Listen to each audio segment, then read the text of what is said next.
Hello, everyone, and welcome. This is the Oracle reading for the Gemini full moon that happened on the 27th of November, 2023. These cards I pulled, so I do collective readings for each of the lunations where I break down the astrology in way more detail, get really esoteric, talk about the soul's journey, do a collective tarot reading for the formation of how the planets are talking to each other and the celestial bodies at the exact time of the moon, whether it's new or full. Always before I sit down to do those readings, I pull some oracle cards to see what messages from source energy want to come through from some different decks. Sometimes those cards like to be read in the collective reading, but it seems that they're preferring to have their own video. So this is what this will be. I'm going to be going through the messages that have come through on these oracle cards that are before you now.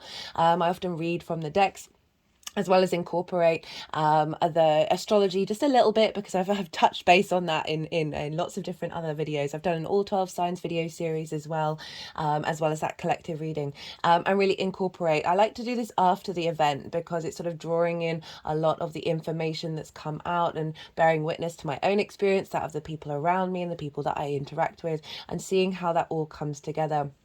Now, as I said, I've done an all 12 signs video series. In the lunation videos, I feel that the new and the full moon, they're download portals, right? It's where we get activation codes coming in. So even if you're watching this after the event, it's still part of a longer term cycle. So I work from say a new moon in Gemini to the full moon in Gemini, which we just had, and then that download from the full moon will take us to the new moon in Gemini next year. So it's part of a 6-month cycle. So as I said, if you're coming to this and you've not seen your sign, your all 12 signs video, do go check it out, because it isn't just based around what's happening around that full moon. It's part of a longer term cycle. My name's Chloe. I work with card divination, astrology, and I channel energies through my body. As you can see, my hands are moving around right now. This is independent of my conscious thought, drawing in energies from different dimensions to help us heal, help us clear stuck energy, provide wisdom, and open up portals to source to get us in alignment with our soul's frequency. So I'm just going to crack on with these messages. They've been laid, the energies have put them out in the order that they want them to be read. So I'm just going to, that moon, it quite amazed me in the collective reading just how much the messages that came through showed up. And it's always lovely to see that, because obviously as channelers, you never, there's an element of doubt that can creep in. There's an element of not being sure if you're, well, certainly for me, it's always my intention to convey the messages of the planets, the celestial bodies, as best as I can, right? And so it was really lovely to see the messages that came through in that reading come out really, really loudly. In that full moon, and it was very much the playful preacher, right? This deeper sense of knowing. A Sagittarius, it is the half human, half horse. It's the archer, right? It's that sense of knowing where that arrow, that the arrow will hit the mark. You may not necessarily know the route in which it's going to take, i.e. the side quests that Sagittarius, the mutable energy, likes to go on. But there's a deeper sense of knowing, of a wisdom, of essentially your inner higher self, having trust and faith. It's a Jupiterian sign of where that's headed, and it was headed towards the Gemini full moon. And Gemini are very playful, lots of different information, being able to share and shift and change and be mutable in the way that you think and the way that you engage with information, and really very playful, very liberating energy. So there's this sense of deep knowing and this ability to explore different ideas on your journey to that end that end spot. And there's also a lot of integrity involved, because it was squaring Saturn. So really being able to tap into your sense of your commitment to your legacy. And the way that we do that is by blending our mind, our heart, and our actions together in what feels as close to the truth as our and our own integrity as possible. And that is when we can have a sense of confidence, that sense of knowing, that sense of faith in ourselves, while still being playful, right? Being playful is such an important element of the human condition, and it's what we're here to do. And so often we get trapped in limitation limitations, which is the box. Right, I'm going to stop talking about the astrology. I'll try and bring it more in as I go in over these cards. So this is the Mintakan card from the Work Your Light Oracle deck by Rebecca Campbell. It says, longing for home, belonging, the original light workers. Now I'm just going to read a little bit out from the book and highlight what really, like, often when you read or when you channel, whatever, or when you're listening to someone, you're going to get a little sharpness, like ting, when you hear something or when you read something, that is the thing that your intuition, your higher self, your source energy is guiding you to be aware of. The Minikans are a soul group who originated on a planet in the constellation Orion. They were the first star beings to travel to Earth and believed to be the original light workers. The Minikans' home planet is thought to have been a water world with water so pure that you could see through it for miles. For this reason, the Minikans feel most at peace when they are home around or in crystal clear water. There's a sense of longing for this. And what really resonated was the crystal clear element. That sense of being able to see things clearly in that clear water. And what we're longing for is being able to embody that in the way that we think, in the way that we collect information. There's so much distortion out there. There's so much delusion out there. And very interestingly, Mercury, the ruler of this moon, was square Neptune exactly by degree, right? And Neptune can bring about delusion, can bring about illusion. Those energies are very powerful when we're aware that that's what they are. And not so often delusion isn't. That so often the intellectual water, the information water that we're swimming in is muddied, right, is unclear, and so we get trapped in limitations around being able to not only see truth as much as we can subjectively get to that space, because it is arguably subjective in every area apart from like core math elements and vibrational frequencies. But we can, it's an element of distorting our own truth, and through that distortion of our own sense of self, distorting the information of others, right? And, you know, the fact that this showed up of like the original light workers is saying that we're all being called to be able to see clearly. And that can be to not allow certain subjective tendencies to get in the way of being able to see the reality of a situation, right? Gemini is very good at that because it's very playful. It's often like the devil's advocate. It will argue on both sides just to have a conversation about it. I spent a lot of time with people with heavy Gemini placements on a personal level over the last couple of months, because I really enjoy being able to have a conversation where you're not navigating through layer upon layer of delusion, of sensitivity, of limitations, of saying you can't have a conversation about something because somebody else may say, well, this is what I see as truth, and if you disagree with me, then I'm not even going to listen to you. I like being around people who have open minds. Don't have to agree with each other, but to be able to be curious. Curiosity is such an important word for Gemini, and for us to all to really tap into, to be curious, even if you don't agree with what somebody's saying, and saying, well, why are they thinking that? Let's explore it. Let's allow that space to have a conversation, because inherently you then get to the root of something. You get to that deeper sense of a core belief, right? Jupiterian energy, a core faith that they may have that may have been distorted through one reason or another, or may come from a very valid place, right? You know, as I said, it's about having that conversation. And being curious clears the water. Okay, they're just sort of tapping over my eyes, the energies that I channel, and up to the third eye. Very interestingly, we've got the third eye activation card coming up later on in the reading. They're now also moving around the throat chakra and tapping into the water, the clear water, going back to the third eye, energy release. Now they're sort of over the heart chakra, opening up space. Whoo.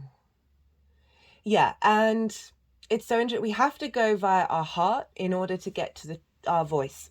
And that is being able to have a great deal of compassion and empathy for not only other people's experiences, but your own.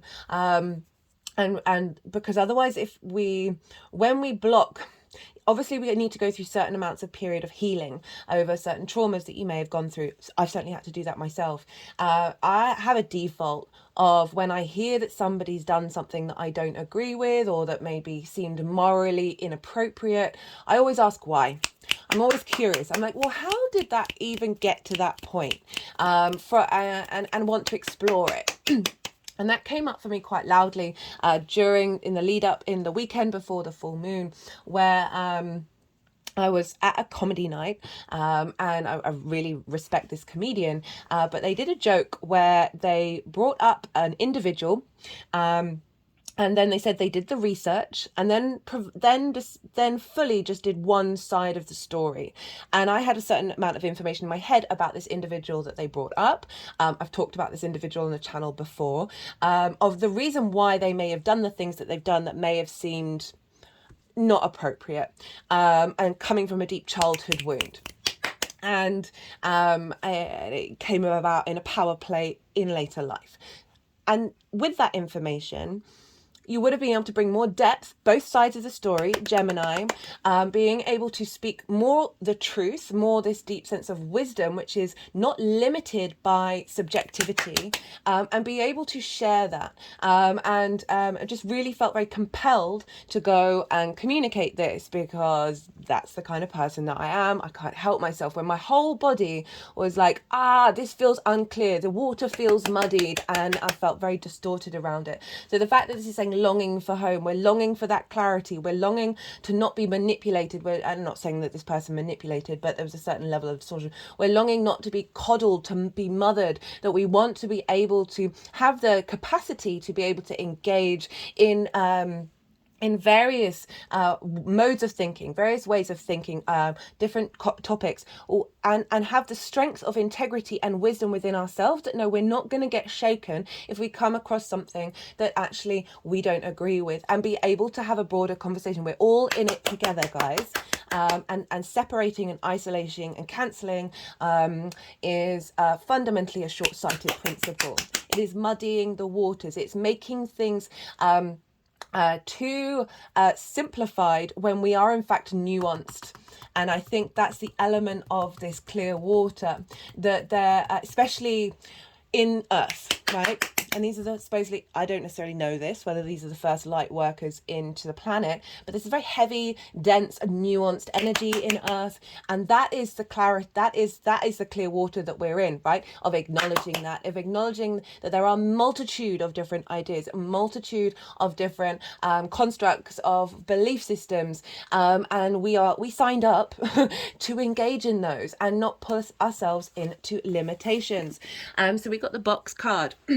This card I kept out for the all 12 signs reading because it just felt so appropriate of breaking out of the box. Now this is of those limitations, that the very mutable, transient, action, yang orientated signs of Gemini and Sagittarius call us to do that, call us to liberate. Even though Uranus wasn't really involved in this lunation, it was in the what was it? What was the new moon that we just had? The new moon in Scorpio. Liberation energy was prevalent, and so it's adding that from that Scorpio to this Gemini moon of liberation. We also had Mars conjunct the Sun. Mars is very independent, and there is a sense of a desire to not be limited by other people's and your own, particularly your own. Okay, they're just doing over the third eye again. Your own boundaries, your own limitations that through cultural reasons, past life reasons, parental, social, your own experience cause us to other everybody else around us, including ourselves. You know, the human condition of othering is quite spectacular.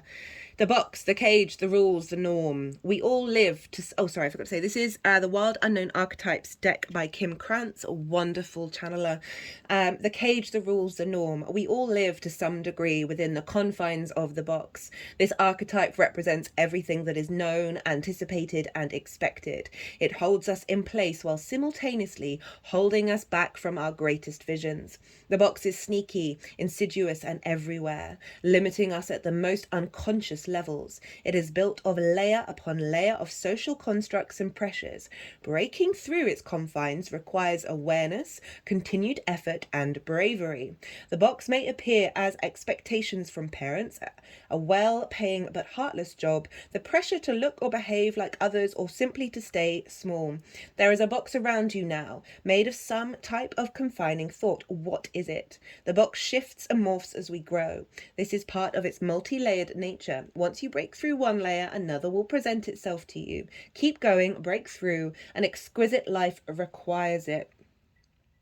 Moving outside of the box is exhilarating and expansive, but destabilizing. Others will wonder what you are doing and why. You will too. This is part of the process. So this is shaking everything. Wait 1 second. Everything within the box is known. Everything outside of the box is unknown. That is why it is more comfortable to stay within its walls. Choose freedom. I mean, this couldn't be an any more Gemini card. You couldn't make it up. There's some very controversial figures who have heavy Gemini placements. They're not prepared to settle. It's the fastest moving zodiac sign, ruled by Mercury. It's air in nature, and it's mutable. The adaptability, the shift, the changing, the duality of the twins. Like they don't want to be limited. They don't want to be confined by limitations that are fundamentally trapping them. And as I said, curiosity.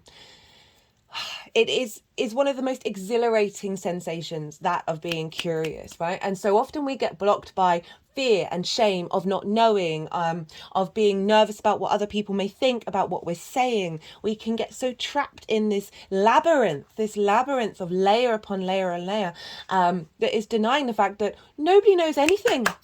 Nobody really knows anything. We can have a vague idea as subjectively as you can about something, but inherently we're all clueless. There's so much going on in this universe that we have no idea about.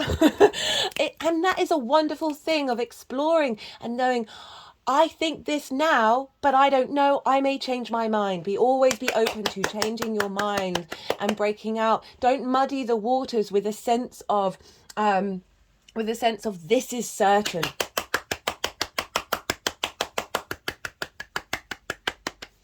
Right, so we've got the Destroyer and we've got letting go with this. So we've got the Destroyer, which very much feels like that full moon was bringing in download codes to help. Oh, okay, my head just immediately cracked to the right. And lots of download, sorry, it's still there.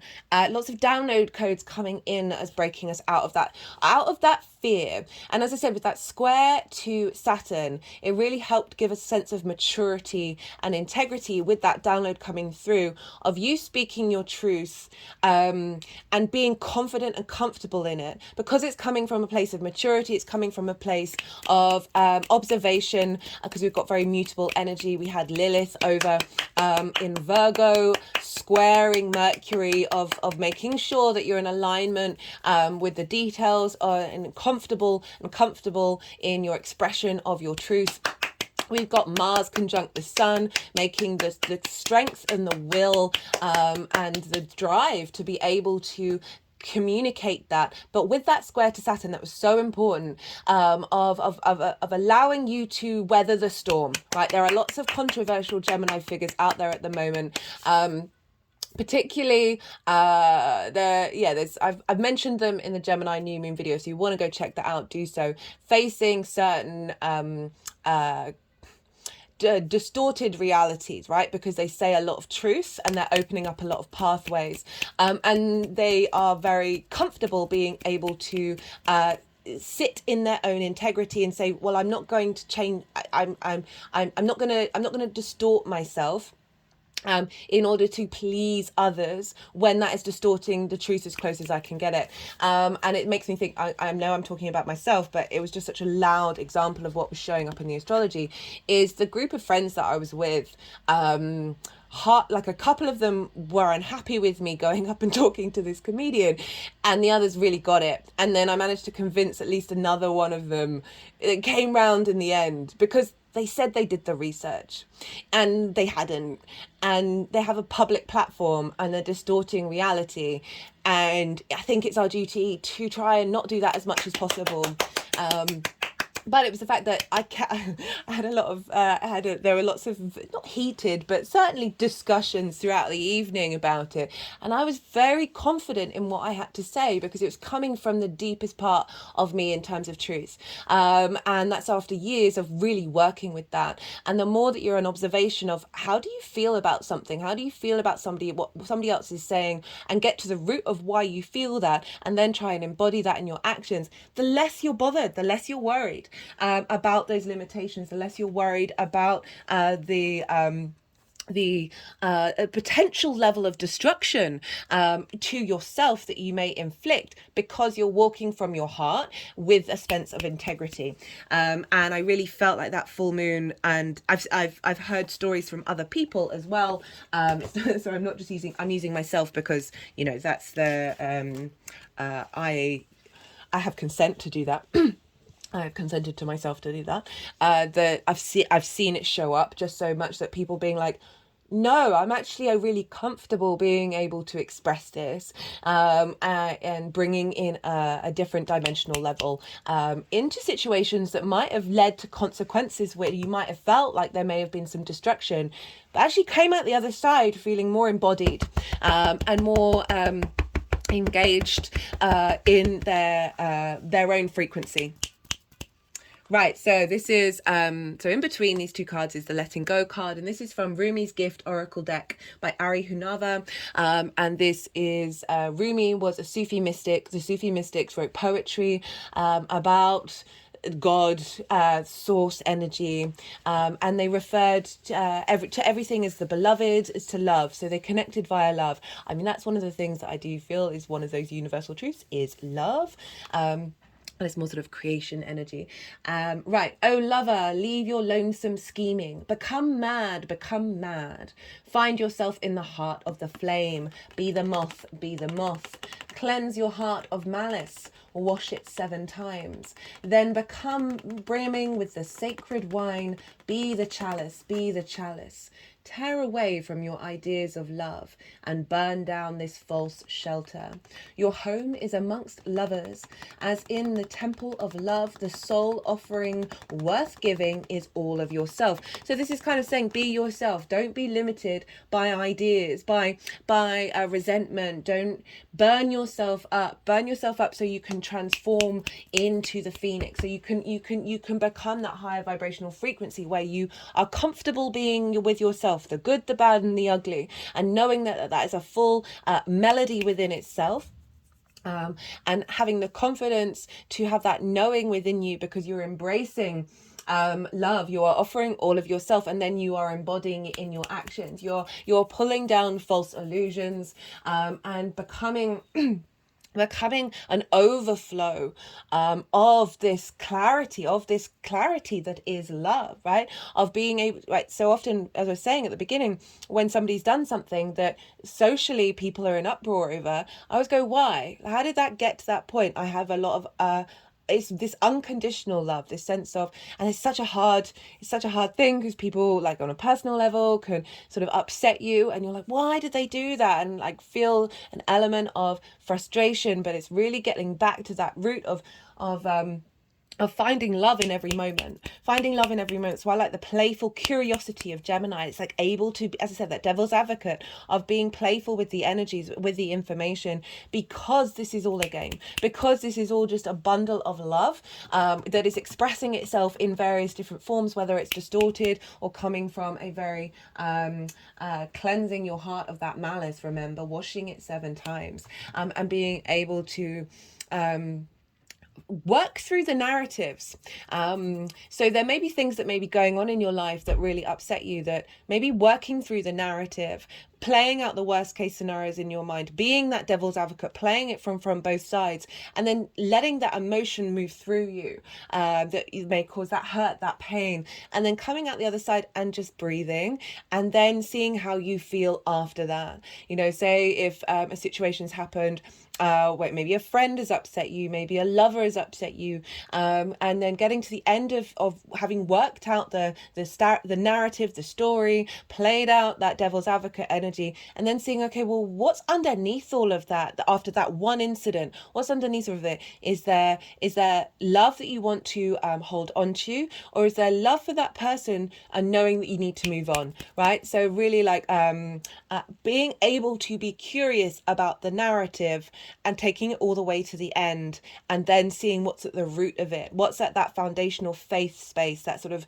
knowing that you have within you, that calm underneath it all, of the arrow's going to get to where it needs to go, but trusting that there's different journeys to get there. Right, okay, how long am I? Okay, not too bad.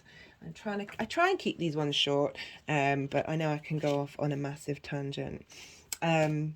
Right, so then the next part of the cycle, so this feels like we've gone through the fire of that moon, that very powerful moon, and releasing a lot of distortions, a lot of cloudy water here, but finding love at the bottom of it. And that letting go is letting go of letting go and embracing every aspect. While still being able to find your truth, still being able to find your ability to express what you need to express. It's not about not having preferences, but it's making peace with all the narratives.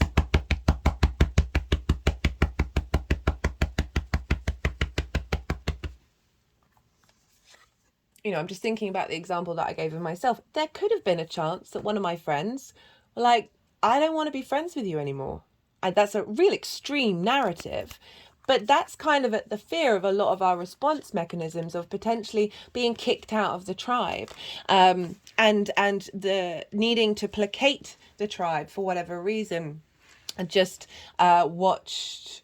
There's a speaking of a Gemini, Jordan B. Peterson has just uploaded a new video with a comedian who responded to an element of cancel culture in a different way, and there was more element of integrity walked in there, because you just have to. Whatever's going to fall away is going to fall away. So you're letting go of this need to hold on to things, this need to be in the boxes, to be in those limitations, and allowing the chips to just fall where they fall, when you've acted from a place of clarity. And having the strength to do that. It's a difficult, we're very social animals and we're very conditioned in that way, but this mutable energy is shaking things up and breaking things up. Okay, we've got Akasha. Your guidance is divinely guided. Akasha exists in the fifth dimension and the library of souls. All soul contracts, histories, gifts, lessons, and more exist here. We each have access to this information of past, present, and future, and can tap into it at any time. While we have free will, there are also points on the timelines of our lives that are predestined or pre-planned. Soul contracts are agreements that were made before incarnating. It could be a company you choose to work for, a relationship you plan to have, or a person you agreed to mentor or help. Whatever it is, know that it is divinely guided and will not bypass you. So that's kind of talking about like, whatever falls away was meant to fall away. Whatever then replaces that energy, comes in where that space is now being created, is part of the guidance that the Akasha is trying to bring in, right? The Akashic records. And that, while I was reading that, it made me think about how we have been every single version of creation, right? Any person you're annoyed at, any person you're pointing the finger, any person we've been the ones holding the pitchforks and the one being chased by the pitchforks over and over and over and over and over and over and over and over again. So the fact that we then hold this malice, this resentment, these ideas of what love should be in this certain formation, is fundamentally laughable, right? And it's but what we're doing here in these moments, this lifetime, your individual lifetime, is for you to acknowledge that and then see, okay, well, what is it that my soul, what is your blueprint of this vessel wanting to experience? And that can be different for everybody.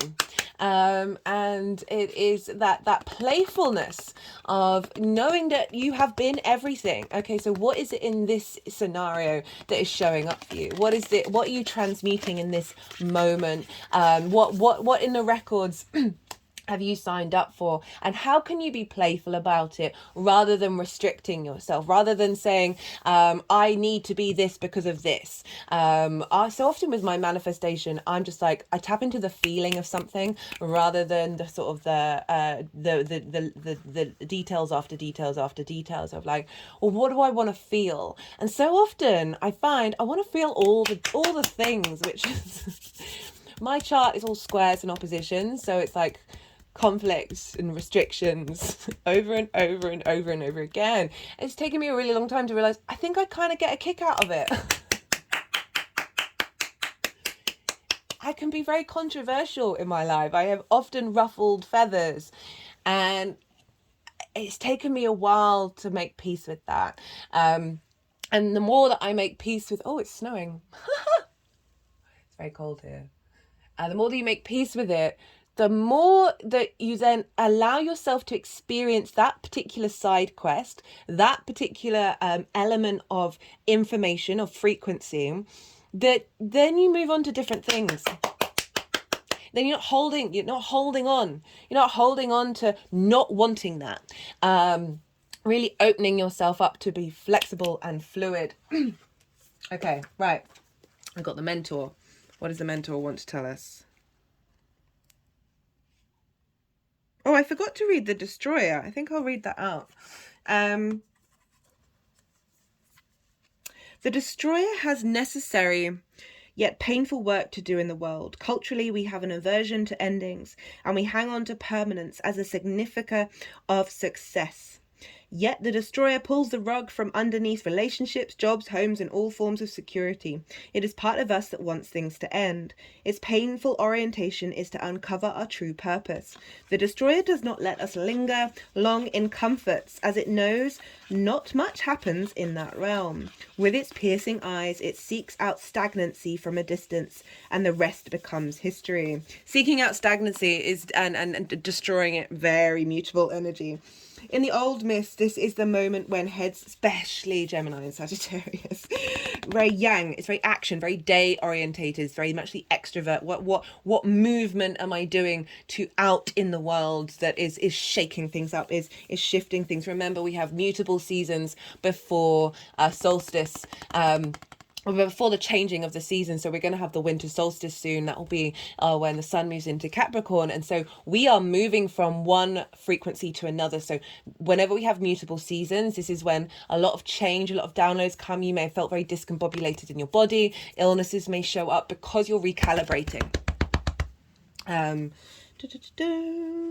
In the old mist, this is the moment when heads begin to roll, the ground opens up, and castles crumble.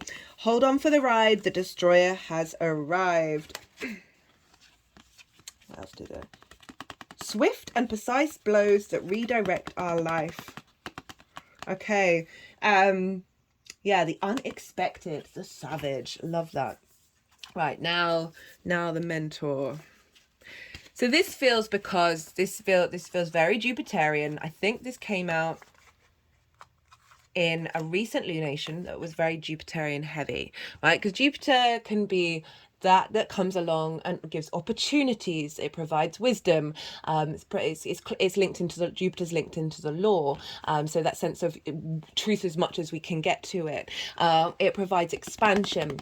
Provides a sense of cohesion. So we've got the owl, which is, obviously a very deep symbol of wisdom. the teacher, the sage, the guru, these are very Jupiterian words. It is said that the cosmic knowledge pours down on the world like a great illuminated waterfall.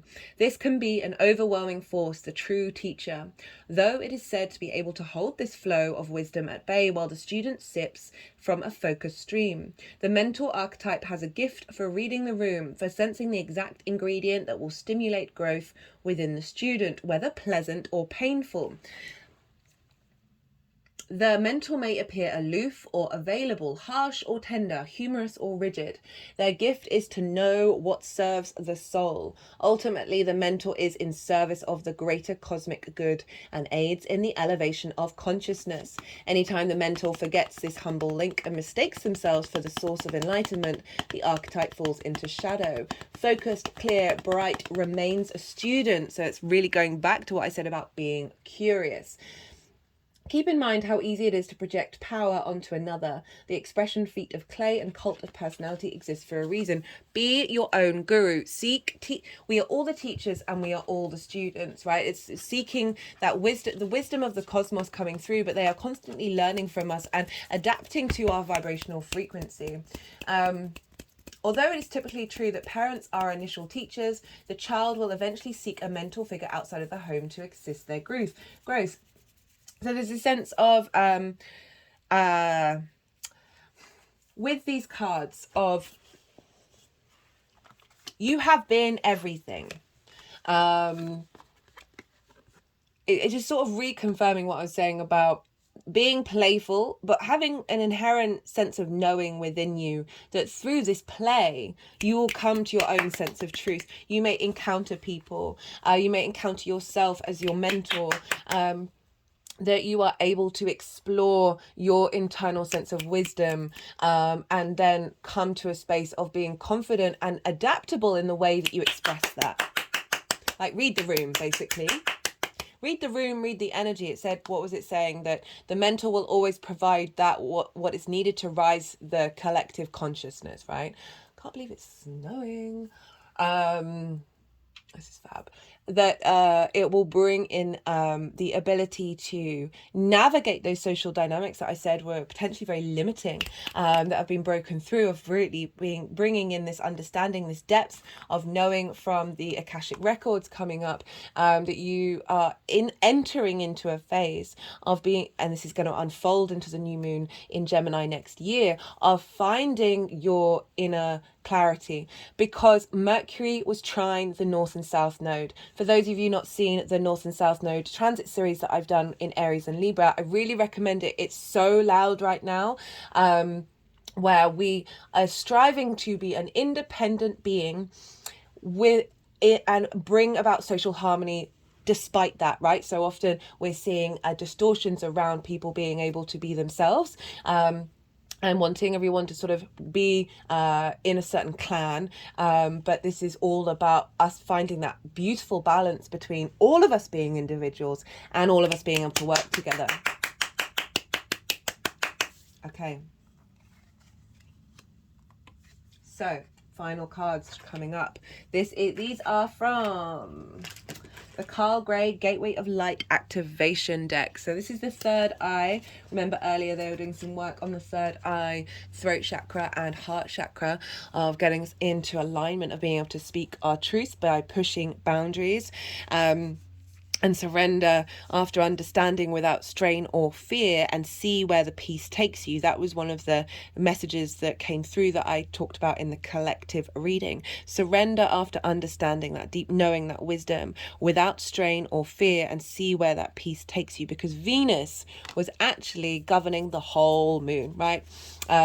Even though this is a Gemini moon, Mercury is in Sagittarius. Sagittarius is ruled by Jupiter. Jupiter's in Taurus, ruled by Venus. Venus is in Libra, in her own land. So all of this is bringing about that social harmony that I was talking about with the individual, because Mercury was making aspects to the North and the South nodes. So we've got the third eye activation, brow chakra, inner vision, clear seeing. The third eye or brow chakra is the energy center found in the middle of the forehead between the brows. Often represented as an eye, it governs all aspects of our vision, including dreaming, reading between the lines, of visualization, and even having psychic insights. This card transports us through a gateway gateway representing our spiritual, okay, my head just rolled back.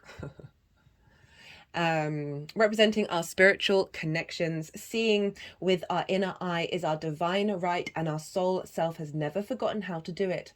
In fact, we are often using the special talent even when we don't realize it. For example, when we imagine something before it happens. Tell your inner vision it is safe for it to be fully activated. Affirm, I am willing to see. So this feels like this is the wisdom coming through, and this feels like this is what is activating after the full moon. This gateway encourages you to unlock your psychic abilities and to stop questioning your divine ability to see. Know that great potential and healing will be unleashed when this space is activated. If you have an intuition about something, trust what you are seeing. This is a sacred time for the psychic potential that you have since childhood is awakening from slumber. You've always been a dreamer, sometimes thinking about how the future will show up or revisiting the past. Now the gifts that have been discouraged in the past are reawakening. They're just moving over the third eye. And your inner vision is stronger than you imagine. You have an innate ability to see further than human eyes and are able to identify the energies of what is going on around you with your activated third eye. This gateway is here as a confirmation that what you are seeing and experiencing is in divine alignment, and that you're being supported as you develop this source-given gift. So there's a real confidence, that intuition of knowing and being able to understand the information around you, that Gemini, from a higher vibrational frequency. We had a square with Neptune and Mercury, of being able to bring in my third eye is now very hot, bringing in a different vibrational frequency from source energy via Neptune into Mercury, of heightening this knowing in your your intuition of where to move forward next. That Sagittarian energy, how to collect that information, Moon in Gemini, via your intuition, and go on those side quests. There was something in there that I was going to that was it. So the stories that I've heard around that full moon is that there was a lot of compulsion to go and do something, to go and speak something, to go and bring another side of reality, bring new information, share new information. It was almost like, with that conjunction with Mars, of like that drive from your intuition, of a sense of knowing of what you're saying or doing, regardless of whether it's changing anybody else's mind. That's not the goal. It's about perspectives and sharing them, but knowing, once you've activated that, once you've gone through that action, that then you feel more confident and comfortable, which is then helping facilitate activating the third eye, because you've already gone through an intuitive process of communication and a sense of visualization of what it is that you need to express, that's then opening up and strengthening that third eye activation. Okay, we've got this is from the Four Agreements Oracle deck. The Four Agreements is one of the few books that I would ever recommend to absolutely anyone. It's very short, but it is a phenomenal. Genuine principles to apply to life that then open up huge frequencies. And hilariously, this says, become a white magician. And the magician card in the tarot is Mercury's card. This is a Gemini moon ruled by Mercury. Be impeccable with your words. So that's Gemini, words, impeccability. Very much feel like that's the Saturn square combined with Sagittarius, of a deeper knowing, because when you deeply know, you have a sense of cohesion and wisdom about what it is that you have faith in, and that you're then able to express yourself from a level of impeccability. But I always say with any of this, always be prepared to change your mind. Always be prepared to listen to what other people have to say with an open mind about what you may feel is very impeccable, what you may feel is very integral, that always be open to change, because otherwise we go into dogma and we go into fixity, and then you're also then creating yourself limitations. All the magic you possess is based on your word, and you cast spells all the time with your opinions. You can either put a spell on someone with your word, or you can release someone from a spell. So again, it's like, how do we communicate? How do we share that? I'd forgotten that that's what that said. I hadn't reread that before sitting down, because that's kind of summing up that acknowledging the power of the word and being open to different spells, right? It's not limiting yourself to your own spell casting, and allowing yourself to be flexible, which will then help so say you had a certain opinion and you've expressed it, and that may have cast a spell on certain people. If you are closed-minded and you aren't prepared for that opinion to ever change, you are potentially trapping others, even on the most minute frequency, of being limited by that spell. Whereas if you constantly hold the space of being open to change, open to new information, open to changing your mind, these spells aren't as fixed. They are mutable, they are changeable, they are adaptable. So it means that they're not sticking to people in a way that's limiting them. Big energy release at that one. That was cool. Okay. And do the inner work, guys. Like, things. Why I'm saying all this, I'm just thinking of a lot of dogma, a lot of dogma, especially in book religion and in most professions these days, and a lot of academia, a lot of areas. There is a rigidity, there's a fear of new information, and changing your mind, because it seems that everyone's so fixed on us staying in certain camps and never moving from them. We've got very, very clannish. That when I'm saying like operate from your own integrity, there's a lot of people out there who think that's what they're doing, but it's so that's why I'm really highlighting really get to the root of what's important to you, and what feels right in your body. Really really allow yourself to tap into your body. And so often that means being clean as well, as in like not having coffee's a stimulant, food's a stimulant, but really trying to limit that, at least for a period of time, so you're not numbing yourself from your physical senses, because your body's going to tell you so much. It's ridiculous. But just making sure that you are open to change throughout that sense of trying to find clarity, trying to find truth, because otherwise we then fall into dogma of like, this is always going to be the case, this is never going to change, right? And we don't want that, because the universe is constantly evolving. So final card, the Merkaba activation, transcendence, ascension. You are rising up. Merkaba are ancient Egyptian and Hebrew word relating to the ascension process of the soul. The Hebrew Merkaba or Merkava mean chariot or vehicle. I find that really interesting because chakra in Sanskrit is wheel, and that it is most commonly associated with the prophet Ezekiel's vision of angels traveling on or in spheres of light. In ancient Egyptian, Mer means light, Ka means spirit, and Ba means body. When these three words are put together, the idea is that light engulfs the spirit and body, and there is an opportunity to rise up. The symbol of the Merkaba is the star. Excuse me for word. I used to read a lot of fantasy as a kid, and I would just skip over the names that I couldn't say. Like I've always struggled speaking. Funnily enough, my brain works differently. Tetrahedron is an 8-pointed star, is simply the 3-dimensional extension of the hexagram, a symbol that is strongly associated with the Hebrew and Egyptian mystery schools.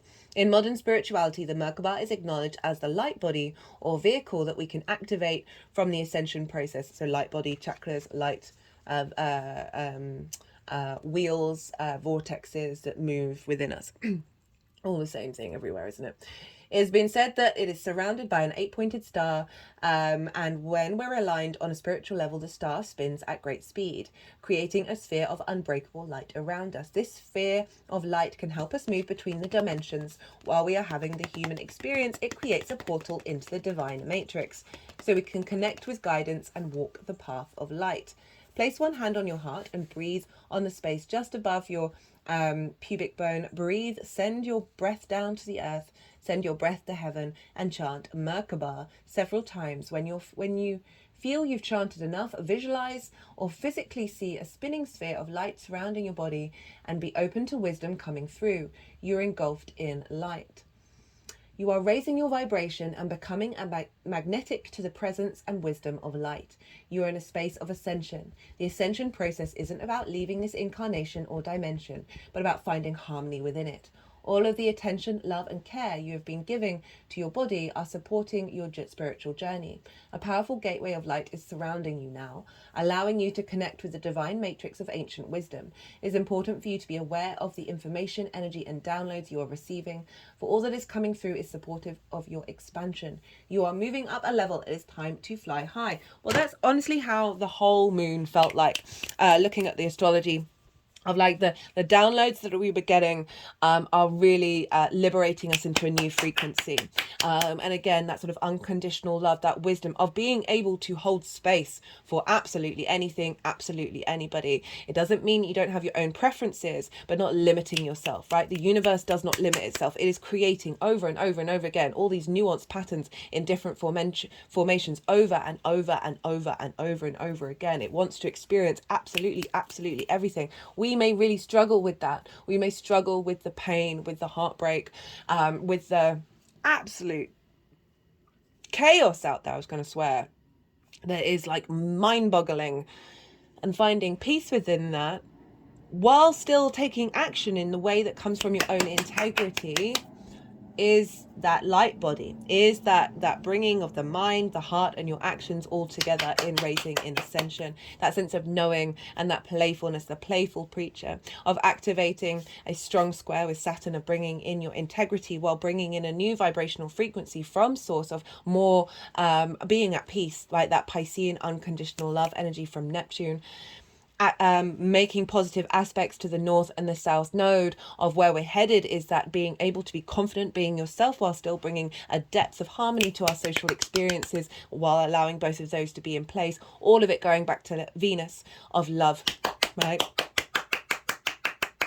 Okay, thank you for being here. That was a real honor and a privilege, as always, to read that.